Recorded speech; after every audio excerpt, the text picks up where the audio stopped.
Okay folks, welcome back to Wooden Tool Man's channel. I'm Wayne and I am the crazy Wooden Tool Man. What I'm going to do in this video, all serious I guess folks, is you know, I said this and said it once and I'll say it again, is the reason why I picked that name is, you know, a lot of the tools that I am making are a lot of made out of wood, and plus you'd never forget a name like that on YouTube, and that's all I got to say about that. So what I'm going to do in this video is just show you another rig that I've got around here that I use frequently that just makes things just, you know, I've had it for 4 or 5 years, so the novelty's kind of wore off, but when I first made this thing, it was insane. I was, you know, just tickled to be able to use it, and now I'm going to show it to you, and I'll show you, understand why. So the normal way, you know, I've got a big pile of stuff here that I've got to rip. And I need to get a straight edge on it. The reason why is I'm making a kitchen here, and I've got to do a bunch of edge taping. So rather than cutting all the pieces just short lengths, what I do is I'll edge tape them 8 foot long. So if none of you guys know what edge taping is, it's that cover that strip that will cover the edge of this melamine. Well, in order to get a nice edge on this melamine, then you need to run it through your table saw with the proper blade on it. And the way I actually do it is, instead of coming right up through, I'll just go halfway and then I'll flip it and run it through again the other half, and then that way there it'll do the perfect job. Because if you try a melamine blade, if you were just to score the bottom of it, pretty near any blade will do the perfect job. So just coming up another, you know, 5/16 or whatever the thickness of the melamine is, any blade will basically do a good job. So by doing it just halfway, I can flip it and run it the other way, and then I'll end up with a perfectly clean edge on both sides of my melamine, and then I can just run it through my edge bander and get a nice edge, so when I trim it, it's nice and clean. So that's what I'm doing now. So, but if you could imagine trying to run every piece through twice and then being, you know, to hold it nice and tight and to push it through steady, would just be a nightmare. It'd be no fun. So the rig that I made just made the table saw fun. So I've got a piece here of just scrap wood laying around. I'm going to do a couple of cuts just to show that, you know, I'm going to bring the blade all the way up through on this one, and then I've got a few more blanks here to make, and I'll set it right, and I'm making a pile over there. I don't know if you can see it, but I'm making a pile over there, getting ready to edge tape all this, because this will be the whole kitchen here, and I've just got to get all the edges done. Then I'll move on to my edge bander. So the normal way, the no fun way, would be to use a regular fence like this and push it through. Well, I've made a rig that's very similar to a fence. The only difference is it's got this set of wheels built in, and it's got a big 1 horsepower motor mounted to the top of it. If you watch my other videos, my router feeder one, then you'll know I like to use these little rubber wheels. And what this does, and because they're pitched, it'll pull it tight, and then they're spring loaded. It'll, you know, allow for different thicknesses, and it'll pull it through. So without doing any more talking, we'll just set that thing out of the way, and then we'll just slide this one over. So this is, I'm just going to do a couple, let's say just a couple of fun cuts here.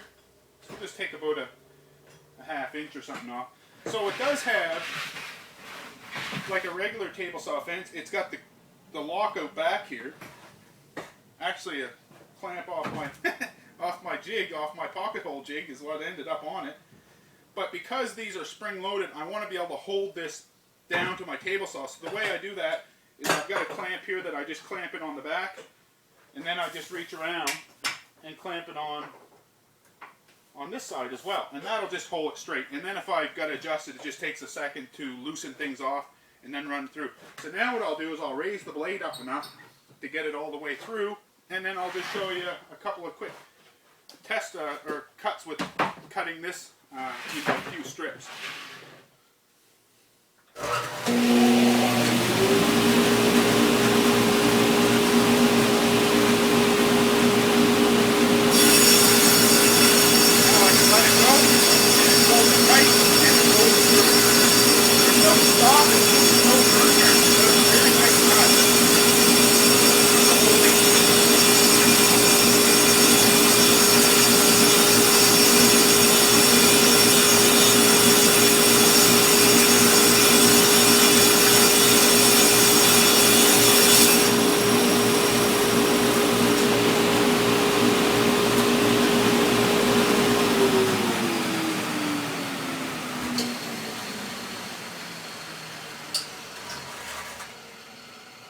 was in gear 2. I could go slower, but slow is no fun, so we'll kick her up a gear, and try that. Oh, I just got to move it over just a little bit.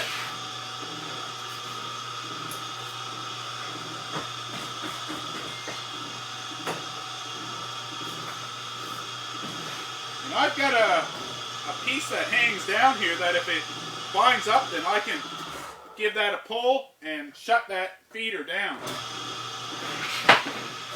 That's might be too fast. I usually don't run it in this gear.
That's probably about as fast as you want to put anything through a table saw.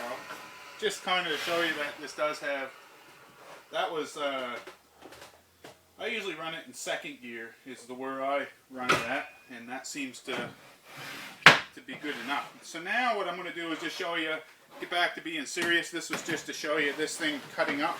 Now I'm just going to do a couple of blanks. So I got to set my blade down about halfway, and this is a good way to get, even if you were just doing this by yourself with your regular fence, you could still set your blade up halfway, run it through, and then flip it and run it through.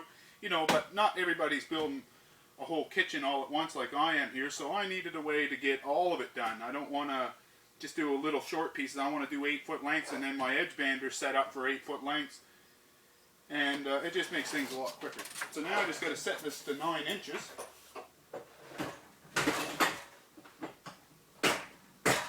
So I have got this set up that it's, I've got 2 sets of marks on my fence, or on my measuring tape on my fence, and so I know exactly where it's zeroed into my fence as well. There.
there's a video showing my homemade power feeder. You guys keep tuning in. Don't forget to push the like button, folks, and subscribe to my channel because there's going to be lots of cool stuff like this. I've got a lot more little goodies around, and if you think about something that you'd like to see a video made of, just let me know. So thanks for watching.